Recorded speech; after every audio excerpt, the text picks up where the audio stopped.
Perennial. Written by Mouse Motif. Read by Arashi.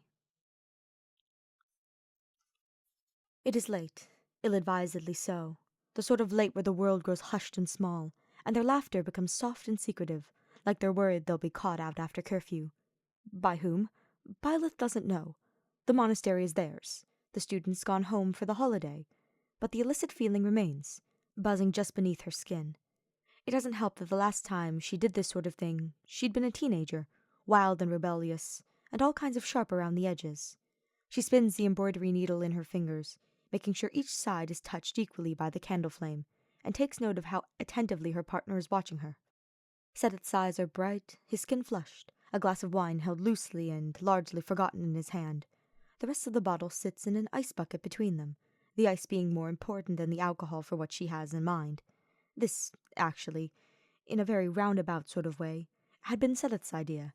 He'd first mentioned it earlier today, when the snowstorm had just been flurries and before the winds had blown up from the north, but had obviously been thinking about it for some time.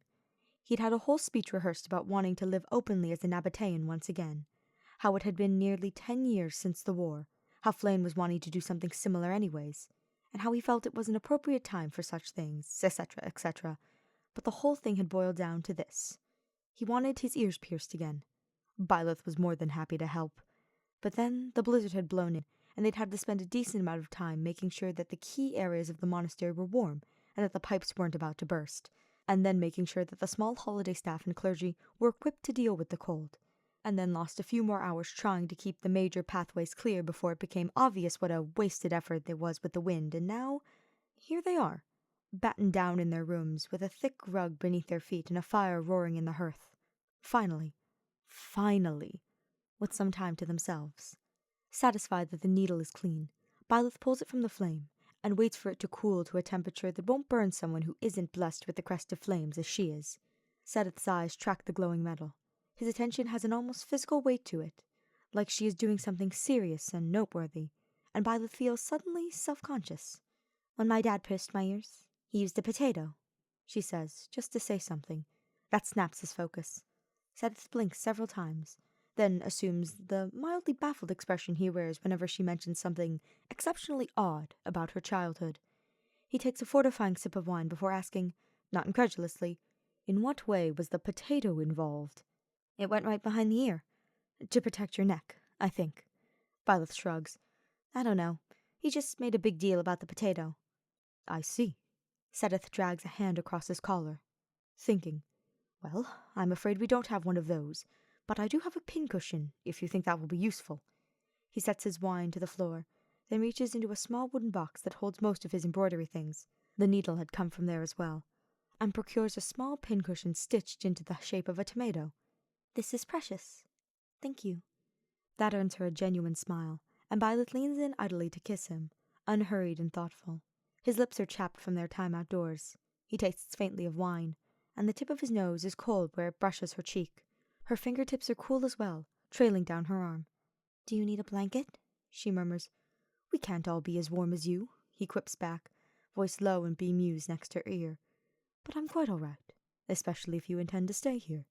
I do, but I need you to sit up, she says fondly, because he's nuzzling into her neck, hands wandering aimlessly, and she doesn't really mind the cold when it's him, but she can't get at his ears from here.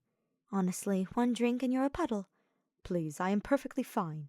He straightens with a put-upon sigh, endearingly disheveled, and Byleth positions herself on the armrest of his chair. This close, she can feel his breath on her shoulders, see the way his pupils have blown wide in the dim light of the fire. It's him who pulls his hair to the side, baring his left ear to her, and Byleth spots the 3 small scars on its shell. Closed, tiny divots almost impossible to notice, healed shut over time. His hair is curling and frizzing in places where snow had melted in it earlier, and Byleth has to tuck an errant strand away before it can curl right over the place she intends to pierce. Do you have a preference? She asks. There are 3 scars here. I think it makes the most sense to start with the lowest. Don't you agree? All right, she says, then warns as she holds the needle closer. From here on, no sudden movements. I'd rather not stab you accidentally. Understood, Seteth murmurs. His fingers are tracing hypnotic circles on her knee through her stockings, though, and even though it's not a sudden movement, Quite the opposite. It's still an effort for Byleth to drag her attention away. You are being very distracting, my love, she chides, and catches the smug look that crosses his face. Are you sure you want to do this now? Sorry, yes. His hand stills. I'll behave. Good. She kisses him again, though properly, like a promise, before she takes hold of the pincushion and props it behind his ear, and that settles him as nothing had before. He is melted into the chair, body angled towards her, and she has to ask him to tip his head again before they begin. She feels him take a breath and hold it as she positions the needle, the thin point resting against his skin. Ready? She asks, just to check. He swallows. The moment hangs, unburnished, in the air between them. Yes, and that's all she needs to plunge the needle in. She doesn't believe in countdowns. Seteth's hand tightens on her knee, and there's the pop that Byleth feels more than she hears as the needle sinks into the pincushion on the other side of his flesh. Byleth immediately replaces the cushion with a chip of ice scooped from the wine bucket. The whole affair takes less than a second. There's barely any blood, and less fanfare, but the silence still feels weighty. Byleth again has the sense of performing a ritual, a bit one she does not understand. Sleet clatters against the window pane, a strange accompaniment to the crackling fire. Seteth's eyes have slid closed. You all right? Byleth asks, holding the needle in place with one hand and the ice with the other. Yes. Her fingers are numbing, but she pays them no mind. That hopefully means his skin is numbing too, easing the inflammation. Good. Stay like this for a minute. He goes silent and still, almost like he gets when he's praying, leaving Byleth free to observe him without reservations. He is handsome, all high cheekbones and long eyelashes, skin flushed above the collar, the faintest of laugh lines starting to show around his eyes. Eventually, he comes back to himself and opens his eyes to catch her staring. They both blush and smile crookedly. They have been together for years, but moments like this still feel shy and new, like they're seeing each other for the first time, and it looks like it takes an effort for Seteth not to duck his head, wary of her hands and the needle. He settles for changing the subject, saying wryly, You know, when I asked for your help, I didn't realize you would have such a process. I suppose I should have guessed. I had it done before, Byleth admits, studying the puncture now instead of him. It's a clean wound, punched straight through the healed-over tissue. In much less sterile conditions, too. You should count yourself lucky.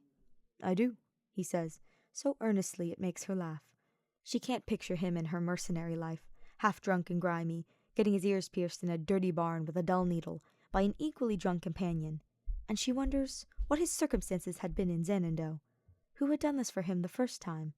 His first wife? His mother? A sibling on a dare?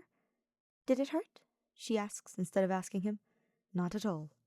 Byleth hums, pleased with herself, and removes the ice, then gently extracts the needle. Her partner's skin on his neck and ear is flushed pink and pebbly where the ice had touched. The earrings he'd set aside for this are a pair of simple studs, gold, with a sun insignia stamped onto each. Byleth carefully threads each one through the new piercing and fastens it. First one done, she proclaims, and leans back to let him see, and to begin disinfecting the needle again. Seteth stands, steady despite the wine, and approaches their vanity. He looks incredibly elegant, more than human. With his hair pulled back, the glitter draws attention to his ear's pointed tip, to his jawline, to the pale skin of his throat. Byleth's mouth grows dry. He is Nabatean. He is a saint. And he is hers. Do you like it? He touches his earlobe with something like reverence, still locking eyes with himself in the mirror. Yes, he says, voice low. I like it very much. He turns to face her then, one hand still held up sheepishly, like he can't quite believe it. Thank you. Really, this is exciting. It means a great deal.